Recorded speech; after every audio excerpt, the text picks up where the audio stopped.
Mensagens que edificam, ministradas pelo pastor Sidney Ferreira.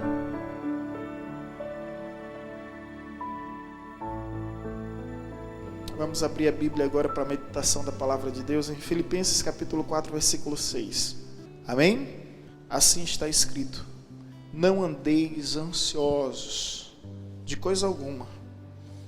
Em tudo, porém, seja conhecida diante de Deus as vossas petições pela oração e pela súplica com ações de graças. Pai, em nome de Jesus, nós te louvamos por esta palavra e te rendemos graça e glória, na certeza de que o Senhor, de alguma forma ou de alguma maneira, há de falar conosco. Em nome de Jesus.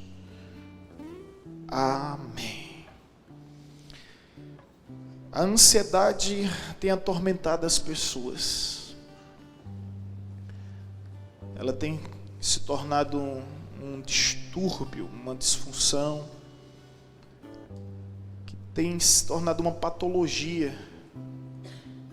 E nós vivemos a era da ansiedade. O avanço tecnológico, as grandes descobertas científicas trouxeram inúmeros benefícios, mas também trouxeram alguns prejuízos. Essa época das redes sociais, que tem a facilidade de aproximar quem está distante, mas distanciar quem está próximo. É uma loucura lidar com tudo isso. É um novo tempo em constantes mudanças. E isso de alguma forma afeta a nossa alma, influencia o nosso comportamento, e a coqueluche do momento é chamado a ansiedade. E a ansiedade se torna uma patologia ao ponto de aprisionar as pessoas, porque ela gera medo, pavor, conflitos, bloqueios, traumas. Pessoas que têm medo por causa justamente da ansiedade. Além do medo, o excesso de preocupação, e o sentido da palavra preocupação já explica por si só, né? Se ocupar previamente. E isso tem assustado, de modo geral, especialistas que não conseguem discernir esse tempo, nem entender esse fenômeno. É verdade que a ansiedade ela pode se tornar algo natural quando ela não passa de uma expectativa humana. É natural nós sermos envolvidos por a expectativa. É quem não tem expectativa de casar? Solteiro aqui que não tem expectativa de casar, não é?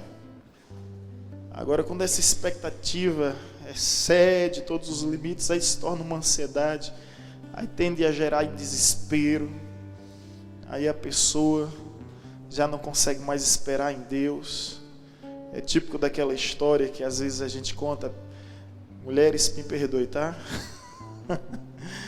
Mas as mulheres dos 15 aos 25, elas têm aquele adágio: muitos são chamados, mas poucos são os escolhidos. Dos 25 aos 35, o discurso bíblico começa a mudar. Elas começam a dizer: vinde a mim todos os que estáis cansados e sobrecarregados, eu vos aliviarei.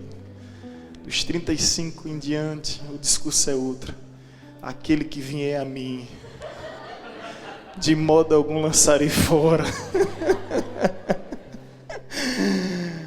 E a ansiedade preocupa, né? A Bíblia diz até em Provérbios que a esperança que se adia faz adoecer o coração. E infelizmente existem muitas pessoas doentes por causa do transtorno, do distúrbio, da disfunção que envolve toda a ansiedade. Jesus em certo momento diz: não andeis ansiosos com coisa alguma, basta cada dia seu próprio mal. Jesus ali é bem realista e nos apresenta a realidade mesmo. Cada dia tem o seu desafio, cada dia tem os seus problemas, Cada dia tem o seu mal. A minha esposa costuma dizer que todos os dias temos um leão para vencermos. E se não vencermos o leão de hoje, amanhã enfrentaremos 2. Depois da manhã 3. Depois tem um bando de leões para a gente enfrentar. Então basta cada dia o seu próprio mal e você viver o hoje. Viver o hoje. Tem pessoas antecipando momentos que não existem. Infelizmente, em um retiro espiritual, acompanhei um casal de jovens, namorados, em conflitos, em discussão. Estava intrigado, né? E eu ia passando, eles me chamaram e começaram a falar que estavam discutindo como seria o nome do filho deles. Ele queria homenagear o avô que se chamava Sebastião e ela disse: Sebastião não. E a partir dali foi uma confusão grande. Quando eles disseram isso, eu disse: vem cá, vocês estão grávidos? Não, pastor, que é isso? Graças a Deus. Então vamos se preocupar primeiro em estudar, conseguir um bom trabalho, um bom emprego, e a partir daí projetar o casamento para depois discutir. Aí depois do casamento vocês discutem como vai ser o nome da criança. Mas vocês estão antecipando. E essa é a ansiedade que adoece, que atormenta. Gente, o apóstolo Paulo, ele sabe que está prestes a morrer. Filipenses é uma das últimas cartas que ele escreve. E ele encontra força em Deus. Ele sabe que está para morrer, não de morte natural, mas como mártir da fé cristã, sendo decapitado conforme as sentenças do período romano. E mesmo assim, você sabendo que vai morrer, você dá um conselho e diz: não andeis ansioso com coisa alguma. Nada pode roubar a centralidade de Cristo em nosso coração. Cristo deve reinar sobre tudo e sobre todos. Também não significa que nós vamos viver acomodados, ociosos, como indolentes, de modo algum. Mas significa que nós não vamos viver desesperados. Não andeis ansiosos de coisa alguma, porém, em tudo, porém, seja conhecido diante de Deus as vossas petições pela oração. O tema dessa mensagem é: apenas ore. Olhe para a pessoa que está ao seu lado e diga isso a ela: apenas ore.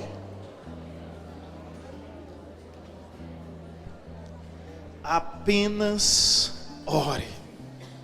Apenas ore. Amém?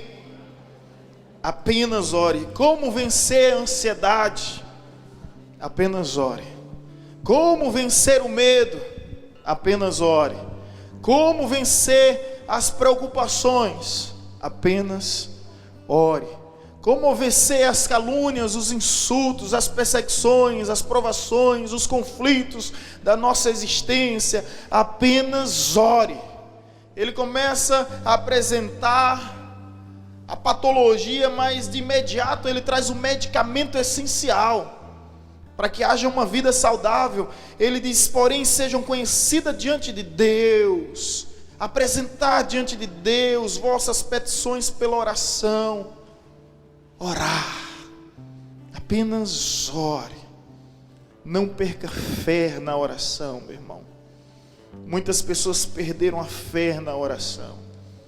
Um dia encontrei uma senhora que diz bem assim: pastor, a sensação que eu tenho quando eu oro é que minha oração não passa do teto. E eu disse para ela: minha irmã, a próxima vez que você for orar, procura um lugar que não tenha teto. Olhe para o céu e comece a orar de todo o seu coração. Se é esse o seu problema. Mas essa já é uma investida do inimigo. É uma investida do inimigo para nos paralisarmos quanto à questão da oração, para levar a gente a entender que a oração não tem sentido, que a oração não tem sua relevância e a sua importância. Porém, quando nós olhamos as Escrituras e quando nós examinamos as páginas um dos outros, das nossas histórias, nós percebemos o quanto a oração fez toda a diferença. O quanto a oração faz toda a diferença. Eu sou resultado da oração da minha mãe. E graças ao bom Deus, estou aqui firme e forte no Senhor.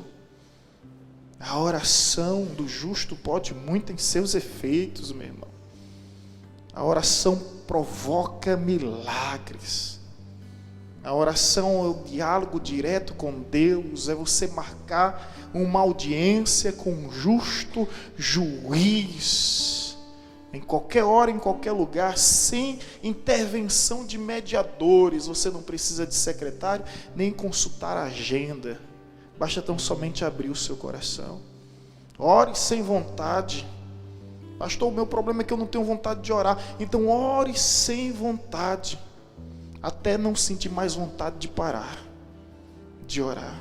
Oração vicia, né, Rosário? Oração vicia, gente. Oração, você fica dependente, e nós vamos falar um pouco mais sobre isso, de oração, mas apenas ore. Essa é o tema dessa mensagem. Por que apenas ore? Porque nós aprendemos que a oração, ela é alimento. Vou entregar logo os pontos de vez. Nós aprendemos que a oração é alimento, nós aprendemos que a oração é arma, e aprendemos que a oração é a chave. Então aprendemos que a oração é alimento. Em primeiro lugar, a oração é alimento. Alimento para a nossa alma. Alimento para a nossa alma. O nosso organismo é tão inteligente que eu só consigo ver Deus e não posso ir além. Não posso me convencer por teorias evolucionistas, porque é tão complexo que só tem uma explicação: Deus. Mas o nosso organismo anuncia quando nós estamos com sede. O nosso organismo anuncia quando nós estamos com fome. E se assim não fosse, nós sofreríamos, ficaríamos desnutridos pela ausência de alimento, desidratado pela ausência de líquido, vulnerável a qualquer tipo de doença. Então isso é um mecanismo de defesa, ele já vai anunciando, para que a gente venha se precaver, para que a gente venha se viabilizar o quanto antes, se tratando da nossa realidade espiritual da mesma forma, meu irmão. Se existe um Deus vivo dentro de você, o Espírito que clama Abba, Pai, ele vai te dizer: vai orar, vai ler a Bíblia, vai orar, vai ler a Bíblia. E a gente sente essa voz. Ou eu sou o único maluco nesse lugar? A gente sente essa voz. Às vezes eu saio de madrugada e Vanessa: vai para onde? Eu disse: o Senhor está me chamando. Aí eu vou lá para o secreto. É a necessidade da alma que precisa ser saciada. E no Salmo 42, versículo 1 vai dizer: assim como suspira a corça pelas torrentes de água, assim suspira a minha alma. A minha alma tem sede de ti. A minha alma tem sede de Deus vivo. A alma só pode ser saciada com a presença de Deus. Agora venhamos, o homem em uma teoria teológica da tricotomia, o homem é formado de corpo, alma e espírito. A gente se preocupa com o nosso corpo, a gente procura as melhores vestes para o nosso corpo, tem tempo para academia, tem tempo para salão e tantas outras coisas, e a gente procura dar o melhor para o nosso corpo. Aí eu pergunto a você: e a nossa alma? E o nosso espírito? Às vezes a nossa alma está desnutrida, o nosso espírito desidratado, vulnerável a qualquer tipo de doença. Aí você fica frágil, como uma presa vulnerável, fácil de ser tragada, cede às tentações, não consegue resistir às investidas do inimigo. Sua mente com suas imaginações já começa a ficar poluída. Por quê? Porque a sua alma não está sendo alimentada. Nós encontramos na Bíblia uma pessoa que soube alimentar a alma. Daniel. Quando Daniel vai para a Babilônia, uma das exigências é que os estrangeiros, eles teriam que se alimentar do banquete do rei, das iguarias do rei. E ele sabia que ali tinha alimentos contaminados, alimentos impuros, que por Deus tinha sido proibido. E ele fez um desafio com o mordomo. Ele disse: olha, nós, Daniel, Sadraque, Mesaque e Abednego, só nos alimentaremos de legumes. E o homem disse: eu não posso fazer isso, porque vocês foram escolhidos pelo rei, e o rei pediu para tratar bem cada um de vocês, e se vocês não se alimentarem, vocês vão ficar doentes. Mas não era somente uma alimentação, se é que os irmãos entendem. Existia alimentos impuros. Ali era como se fosse fazer um pacto com as divindades babilônicas. E Daniel disse: vamos fazer um teste, nos dê 10 dias. Nós só vamos tomar água, sem vinho e apenas legumes. Não vamos participar do banquete do rei. 10 dias depois, quando aquele homem veio examinar, percebeu que Sadraque, Abednego, Mesaque e Daniel estavam bem melhor, com aspecto, com aparência bem melhor do que todos os caldeus, do que todos os outros estrangeiros e babilônicos. O que é que nós aprendemos com isso? Que a oração alimentou Daniel, que a oração sustentou Daniel e seus amigos, que a oração foi suficiente. Agora, parafraseando a outras realidades existentes, quantos banquetes não são oferecidos? E a gente renuncia às disciplinas espirituais, simplesmente para ceder os caprichos dos nossos desejos, dos nossos anseios, das nossas vontades, pensando que de alguma forma estamos sendo favorecidos, e a gente compactua com esses banquetes da Babilônia. Quantas propostas indecentes e imorais que nos faz trair aos princípios de Deus, e a gente simplesmente vai compactuando com tudo isso, dizendo: é normal, é normal, é normal. Eita coisinha que faz o crente se dar mal, né? É normal, é normal, é normal. Não, não é normal, gente. Nós somos o sal dessa terra, a luz desse mundo.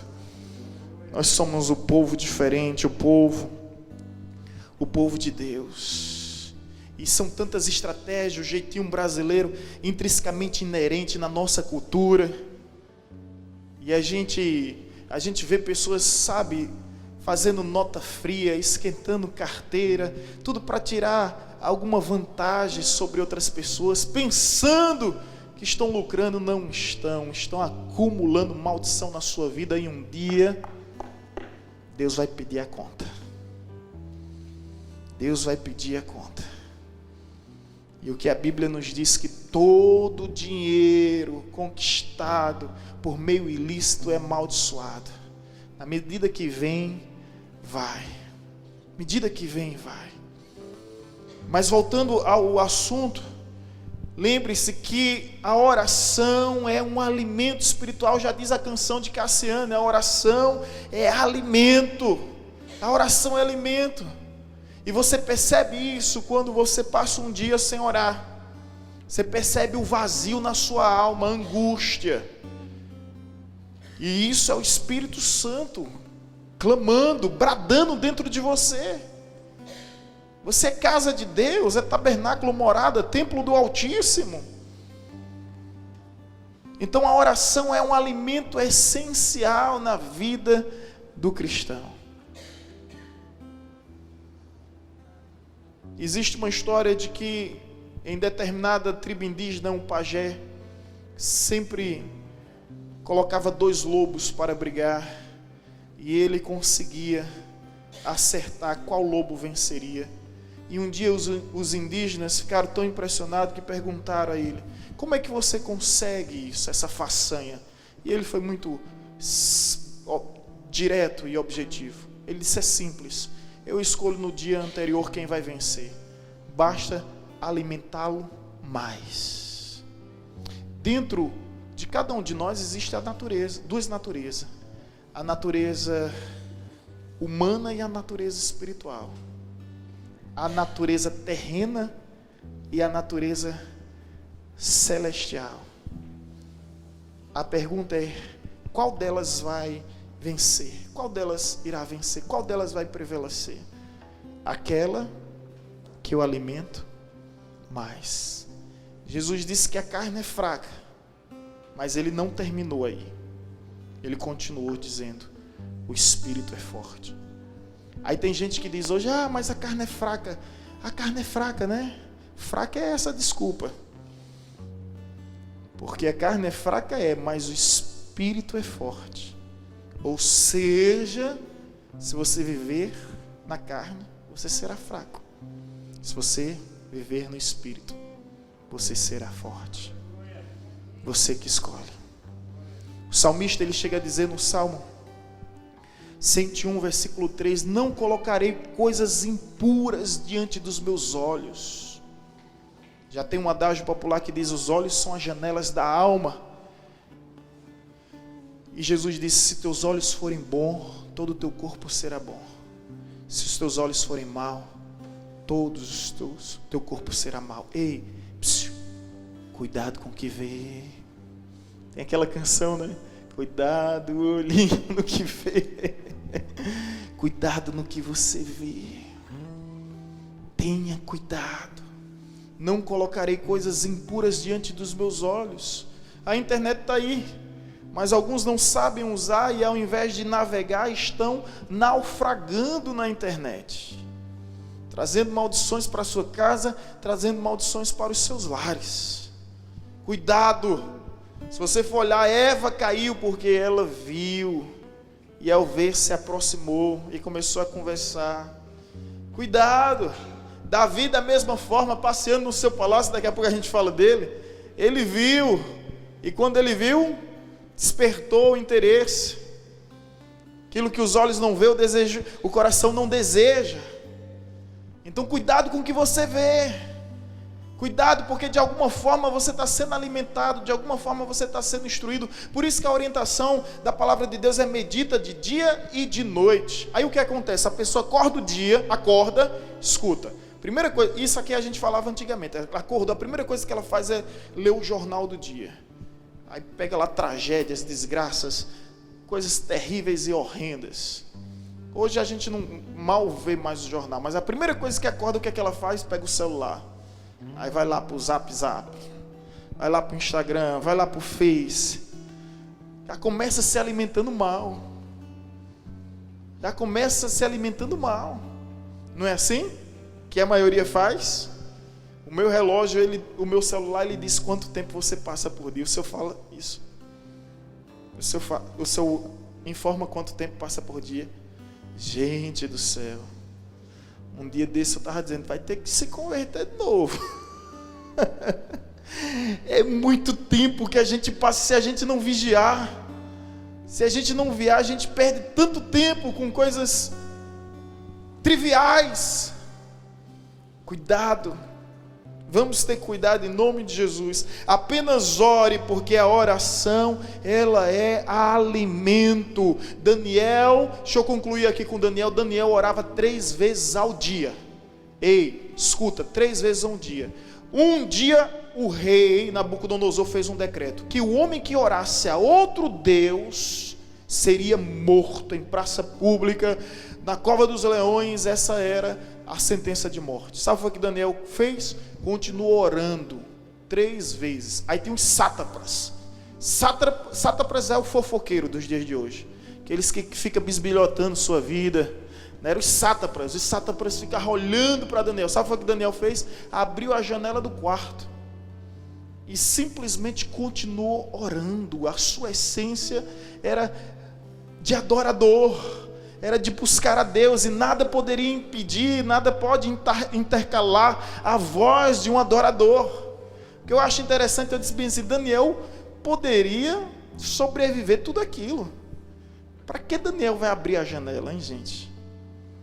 Para que ele vai abrir a janela? Existe uma recomendação no Pentateuco, que os judeus quando oravam, quando eles estavam distantes, que eles tinham que orar e estender suas mãos em direção a Jerusalém. Ele não estava nem aí para as leis que lá existiam impedindo. Ele orava, abria janelas, estendia suas mãos para Jerusalém, Terra Santa. Eu não sei se você está entendendo. Mas Daniel estava dizendo: se tiver que morrer, eu morro, mas não deixo de orar. Se tiver que ser perseguido, eu serei perseguido, mas não deixo de orar. Se tiver que ser preso, eu serei preso, mas não deixo de orar.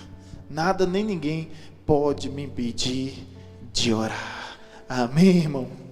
O homem preferiu a morte do que parar de orar, do que morrer espiritualmente. Então apenas ore, porque a oração ela é alimento. Mas a Bíblia também vai nos dizer que a oração ela é uma arma poderosa. Segundo Coríntios capítulo 10, versículo 4 vai dizer: as forças das nossas milícias, as armas da nossa milícia, não são carnais, são espirituais e poderosas em Deus para destruir fortalezas. A oração é uma arma. É uma arma. As armas da nossa milícias não são carnais, são espirituais e poderosas em Deus para destruir as fortalezas. O rei Josafá entendeu isso. Quando ele está apreensivo, e Deus levanta um profeta para dizer: não temais, que esta guerra não é vossa, mas minha, diz o Senhor dos Exércitos. E quando ele entendeu que um exército não pode vencer 4 exércitos, quando ele entendeu que em termos de estatísticas, em termos de estrutura, de poder bélico, ele não teria como vencer os seus inimigos, aí foi o momento que ele foi buscar ao Senhor.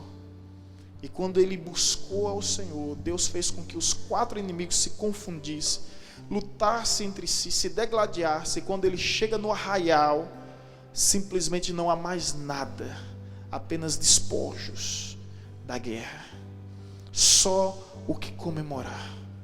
Ele entendeu que a oração é uma arma infalível, é uma oração, a oração ela tem um poder mais impactante do que um dinamite. É a oração.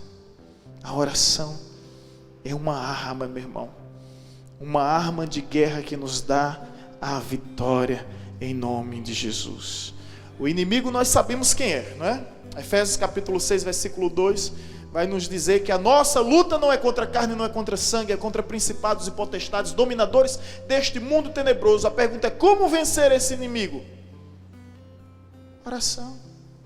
Quando Jesus desce do monte da transfiguração, onde Pedro, Tiago e João estavam encantados ao ponto de dizer: Senhor, vamos fazer 3 tendas, vamos ficar nesse lugar mais tempo. Jesus disse: é necessário descer, porque Jesus já estava ouvindo os gritos das pessoas aprisionadas. Quando ele desce, tinha uma pessoa que estava possessa, e os seus apóstolos, os seus discípulos não conseguiram expulsar aquele demônio que atormentava a vida daquela pessoa. Jesus simplesmente vai até aquela pessoa e liberta ela com uma palavra: sai, e saiu. Os discípulos ficaram impressionados, assim como a elite religiosa daquela época, e disseram: como ele consegue isso? Jesus responde aos apóstolos que estavam aflitos por não terem conseguido, ou seja, envergonhados. Jesus diz bem assim: há castas de demônios que só saem com jejum e oração. A oração é uma arma. Agora a pergunta que eu faço: se Jesus disse que a casta de demônios que só sai com jejum e oração, por que ele não foi orar para depois expulsar o demônio? Porque ele já vivia em oração. Simples. Agora, quando a gente pega essa casta de demônios que são legiões, principados e potestades, atuando em várias áreas e dimensões em nossas vidas, impedindo que nós venhamos prosperar, impedimos que nós venhamos crescer, impedimos que nós venhamos avançar, impedindo que a gente venha conquistar. Irmãos, existem vícios que só serão vencidos através da oração. E existe lugares que nós só vamos alcançar através do poder da oração. Que a oração é a arma que nos garante a vitória. Daniel ele fez a oração em um dia. A Bíblia vai nos dizer que no mesmo dia Deus respondeu. Quem lembra dessa passagem?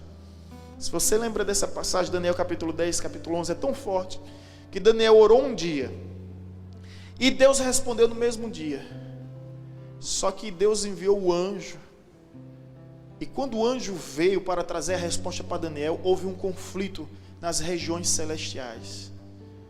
Ou seja, os demônios impediram o anjo de descer.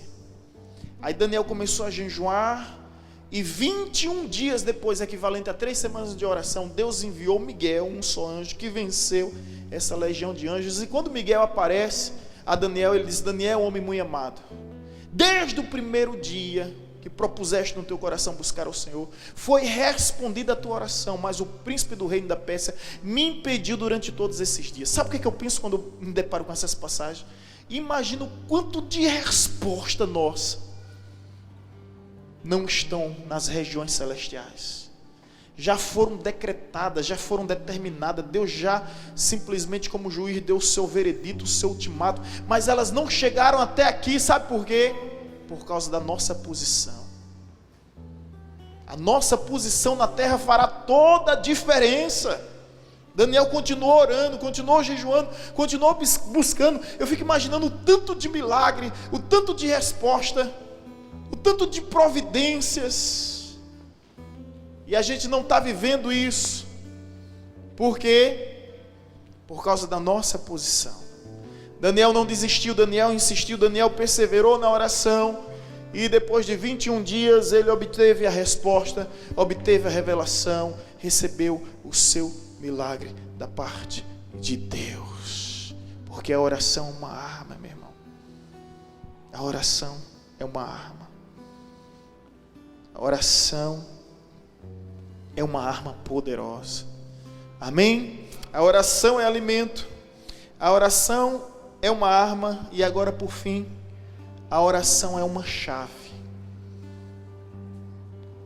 Lá em Mateus capítulo 16, versículo 19, Jesus vai dizer: dar-vos-ei a chave do reino dos céus. O que ligar na terra será ligado nos céus. O que desligar na terra será desligado nos céus. Chave representa autoridade, representa acesso, representa confiança.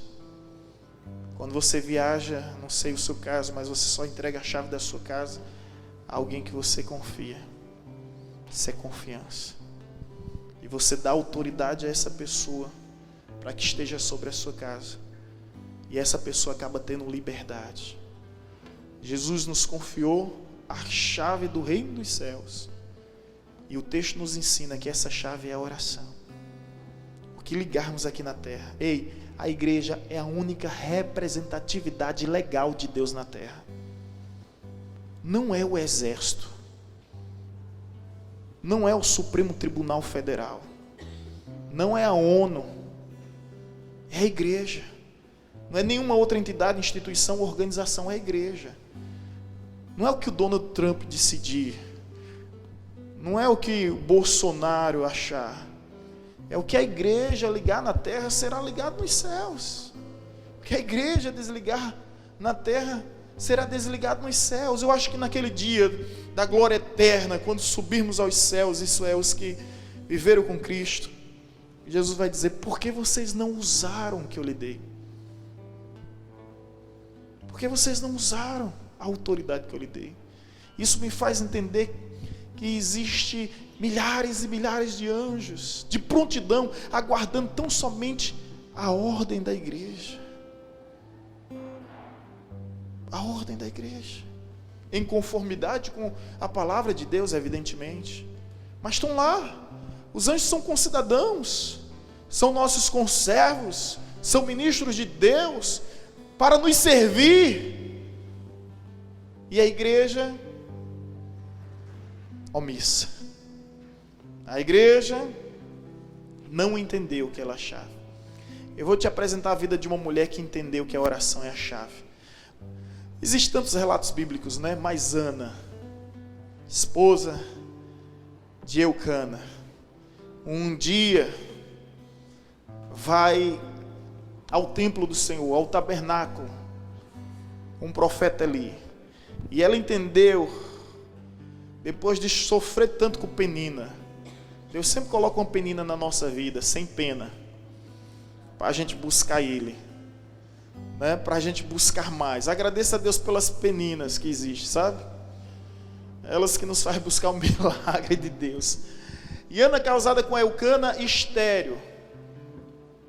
Penina, sua outra esposa, porque quando havia esterilidade, o homem na antiguidade poderia ter uma outra esposa para dar descendência. Isso era uma questão na era patriarcal, de honra, da descendência à sua história.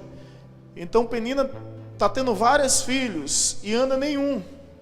E Ana vai no templo de Deus, na casa de Deus, e começa a clamar, mas ela clama com tanto fervor, é uma fervescência tamanha. Olha, ela não era tradicional não, viu? Ana não era pentecostal, era do fogo aquela irmã, viu? Não é? Ela começa a blá blá blá blá blá blá blá blá. O sacerdote diz bem assim: mulher, você está bêbada, você tomou muito vinho. E ela se acaba. Ela disse: não diga isso, eu sou apenas uma mulher atribulada. Ela poderia ficar com raiva do sacerdote, nunca mais pisar no tabernáculo, né? Ficar com raiva. Poderia gerar uma frustração no seu coração e dizer bem assim: não vou mais para esse tabernáculo, vou procurar outro lugar, não vou mais. Mas ela disse: não faça isso comigo, eu sou uma mulher angustiada, atribulada. E ela derramou tudo no altar. E Eli, apesar de não ter o discernimento de entender que aquela mulher estava buscando a Deus, ele diz: vai e que seja feito conforme a tua vontade. E Deus usou Eli para confirmar que realizaria o sonho, o desejo, o anseio da vida de Ana. Meu irmão, Ana entendeu que a oração era uma chave. E quando Deus deu a ela simplesmente o maior sacerdote da história, aquele que ungiu 2 reis, o rei Saul e o rei Davi. E deu um dos maiores profetas, o único homem que até hoje eu vi desafiar toda uma nação e dizer: alguém aqui mostre qual foi o meu erro e o meu pecado durante os 40 anos que eu estive servindo a Deus. E um hiato prevalecer, todo mundo permanecer em silêncio, porque não tinha nada para acusar aquele homem pela sua conduta irrepreensível. Samuel. Deus deu Samuel a Ana, e depois de Samuel ainda deu mais 5 filhos para Ana. Como Deus é bom, né, gente? Mas Ana entendeu que a oração é a chave que abre os portais celestiais. A oração é a chave que nos dá acesso a lugares especiais. A oração é a chave. Use a oração como alimento, use a oração como uma arma, use a oração como uma chave. Deixa eu te dizer que está muito recente, eu fiquei muito emocionado com isso. Ontem eu fui convidado novamente para ir para lá, para a Barragem Leste.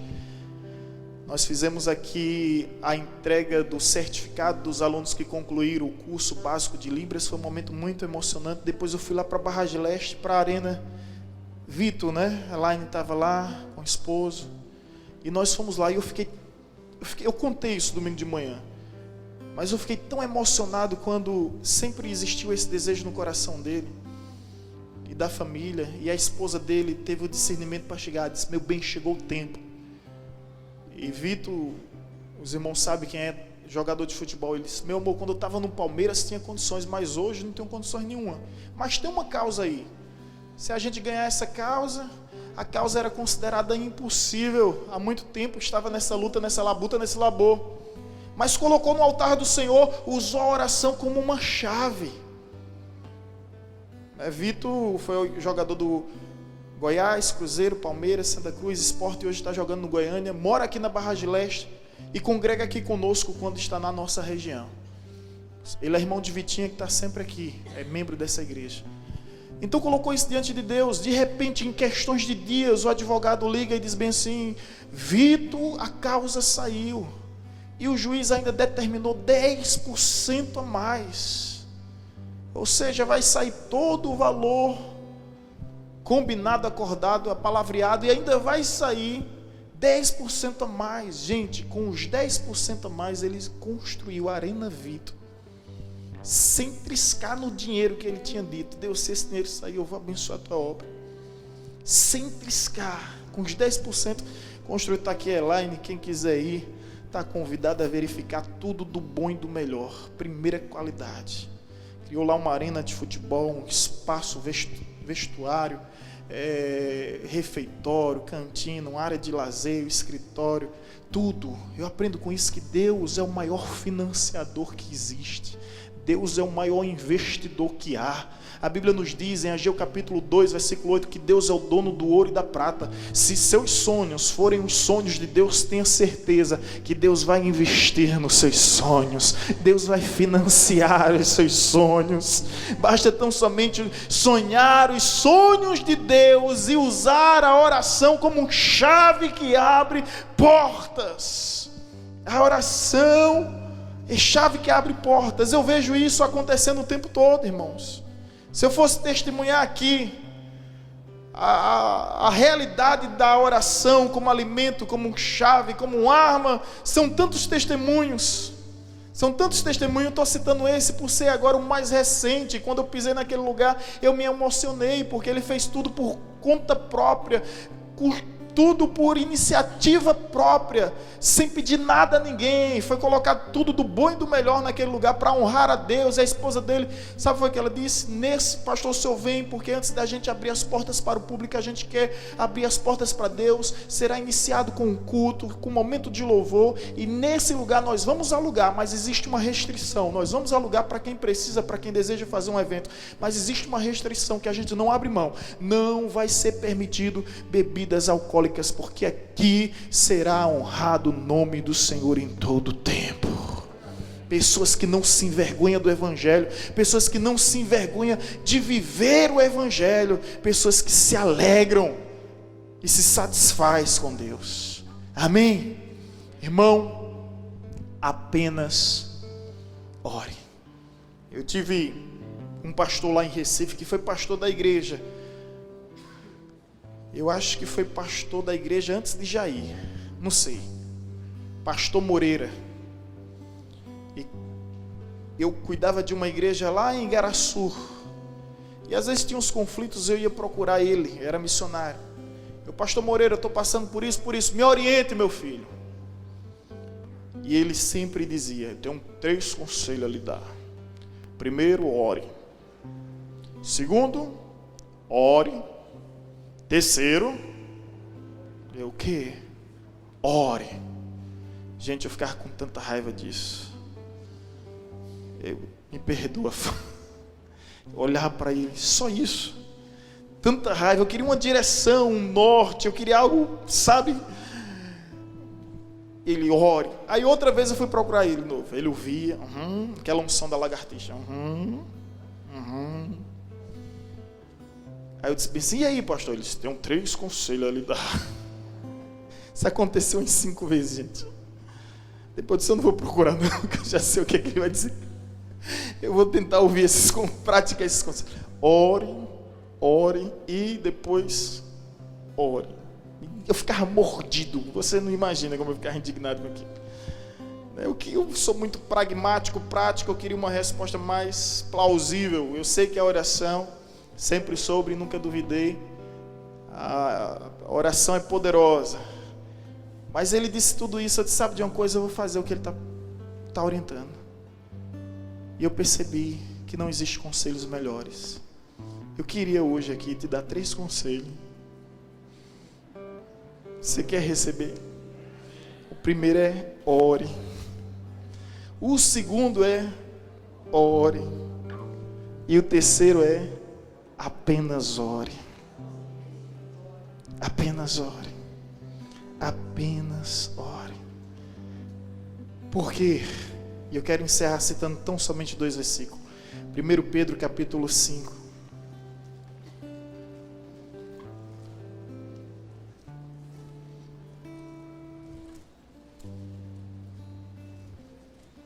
Primeiro Pedro capítulo 5, versículo 7.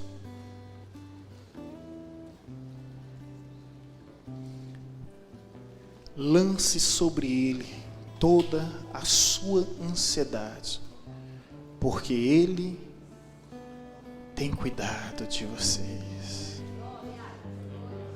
Ele tem cuidado. Quando Jesus diz: não andeis ansiosos, Ele diz: olhai os lírios do campo.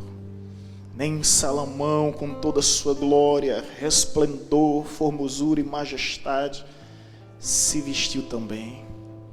Olhai as aves do céu, elas não trabalham, contudo o Senhor cuida de cada uma delas, e nenhuma delas vem cair sem a sua permissão.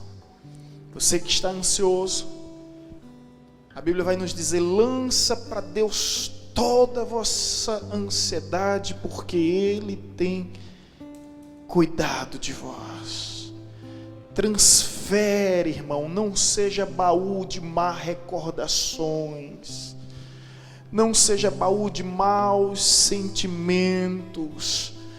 Transfere para Deus tudo aquilo que vier te atormentar, coloca na conta do Pai. Eu morava ali na rua Padre João Evangelista até os 7 anos de idade, né, minha mãe? Até os 7 anos. Aí lá na esquina tinha uma bodegazinha, como era o nome? Dona Luzinete, ali na Padre João Evangelista, Dona Luzinete. Aí eu chegava da escola, botava a mochila e ia correndo lá. Dona Luzinete, me dê isso, me dê isso, me dê isso, me dê isso. Fazia minha feirinha.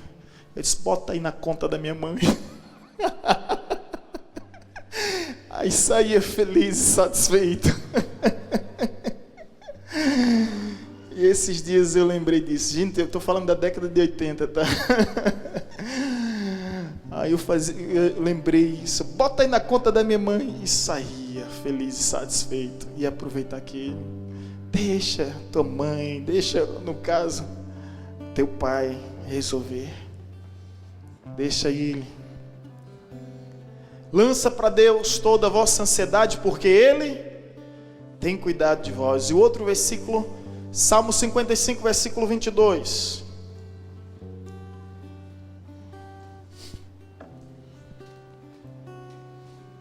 Dona Luzinete. É viva ainda? Sério? Eita Jesus. Salmo 55, 22. Entregue suas preocupações ao Senhor, e Ele o susterá. Jamais permitirá que o justo venha a cair. Louvado seja Deus.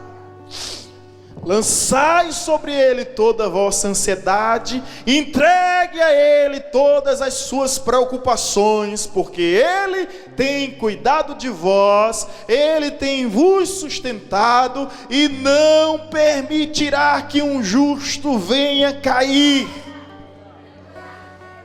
Aleluia! Assim como o profeta foi usado por Deus para dizer uma mulher, Deus me traz aqui para te dizer: não faltará farinha na panela, nem azeite na botija, porque Ele tem cuidado de vós. Ele tem cuidado de vós.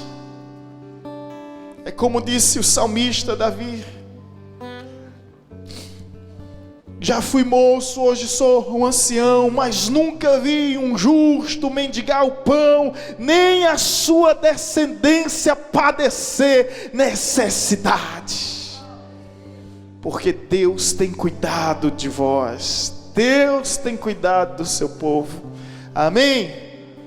Não andeis ansiosos, não ande ansioso, apenas ore. Use a oração como alimento. Está se sentindo frágil, está se sentindo fraco, está se sentindo exaurido, desfalecido, afadigado, está sendo tomado por uma exaustão. Ei, é papai te chamando. Durante algum tempo na minha vida eu pensei que eu tinha problema de insônia, até que eu descobri que não. Não tenho um problema de insônia. Era papai me chamando. Aí hoje eu entendo quando isso acontece. E aí quando eu volto a deitar, lembro do texto de Salmo que diz: em paz me deitarei e dormirei, porque só Tu, Senhor, me fazes repousar seguro. É papai te chamando, essa aflição, essa inquietação, essa agitação, essa perturbação na alma, é sede de Deus. Fui visitar uma jovem que estava toda cortada, que já tentou suicídio várias vezes, e ela me dizia: pastor, é um vazio que eu tenho na alma. Eu disse: querida, eu sei. Agora deixa eu te dizer, o único que pode preencher este vazio não é festa, não é farra, não é sexo, não são pessoas, não é título, não é dinheiro, não é roupa, não é nada, não é status, não é glamour, nada disso. Como disse o físico matemático Blaise Pascal, no coração do homem há um vazio que só pode ser preenchido por Jesus Cristo. É a ausência de Deus. Ela começou a chorar. O Paulo Rogério, que é dessa igreja, engenheiro, presenciou tudo. Ela correu e trouxe para mim aquilo que psicólogo, ela não conseguiu dar aos psicólogos, e já tinha passado por vários psicólogos. Ela entregou nas minhas mãos algo embrulhado assim com papel. Quando eu abro aquilo, sabe o que era, gente? Eram os pedaços de vidros que ela se cortava. Ela disse: pastor, não quero isso mais nunca para a minha vida.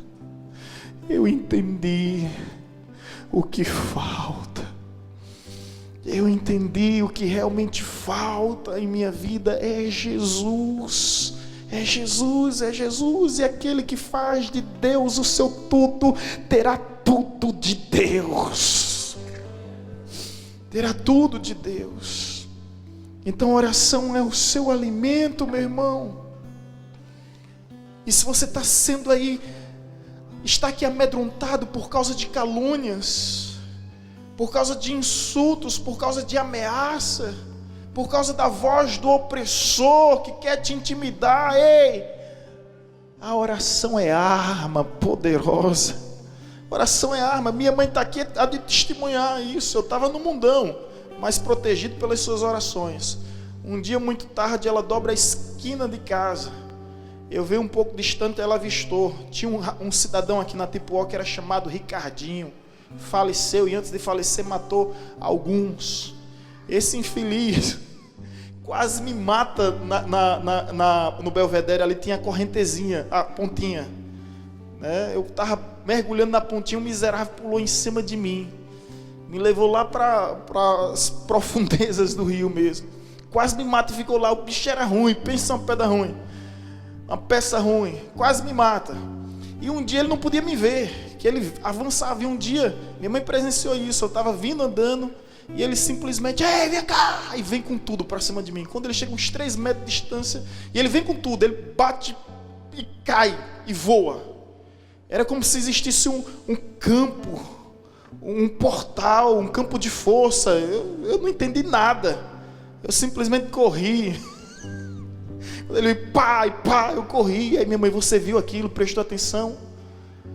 Você prestou atenção no que aconteceu ali? Era um campo de força, uma proteção que havia sobre a minha vida, porque a oração é arma. A oração é a arma que nos protege de toda investida, de toda afronta do inimigo e do mal. A oração é chave também, meu irmão. A oração é chave que nos leva à presença de Deus e que atrai a presença de Deus até nós. É chave de bênção. Amém? Então quero concluir aqui dizendo a você 3 conselhos. Ele disse 5 vezes, você já está cansado na segunda, tá vendo? 3 conselhos: ore, ore e ore mais. Apenas ore. Apenas ore. Eu te desafio a chegar hoje em sua casa e colocar em prática o que está escrito aqui. Quando a gente está doente, a gente vai na farmácia, a gente compra um medicamento. A gente compra um medicamento para quê? Só para obter e para dizer que possui? A gente tem que usar o medicamento, não é? Que adianta você comprar um medicamento e deixar lá guardado e não usar? Você tem que usar. Você tem que se submeter ao tratamento. Eu acho que você já tem um medicamento na sua casa. O que você não está fazendo, sabe o quê? Se submetendo ao tratamento. O medicamento você já tem, a saúde ainda não veio, porque você não está se submetendo ao tratamento. Mas eu quero te desafiar essa noite para você chegar em casa e se submeter ao tratamento. Aí você vai ver, meu irmão, que a palavra de Deus não falha e que Deus não falta com ninguém. Aí você vai ter a sua própria experiência, porque eu tenho mais de 1000 motivos para acreditar que essa palavra é fiel, é verdadeira. E se um anjo descesse agora do céu e dissesse, não é não, eu dizia, está amarrado e repreendido em nome de Jesus. Eu sei em quem tenho crido, e bem sei que é poderoso para guardar a nossa vida até o fim. Amém?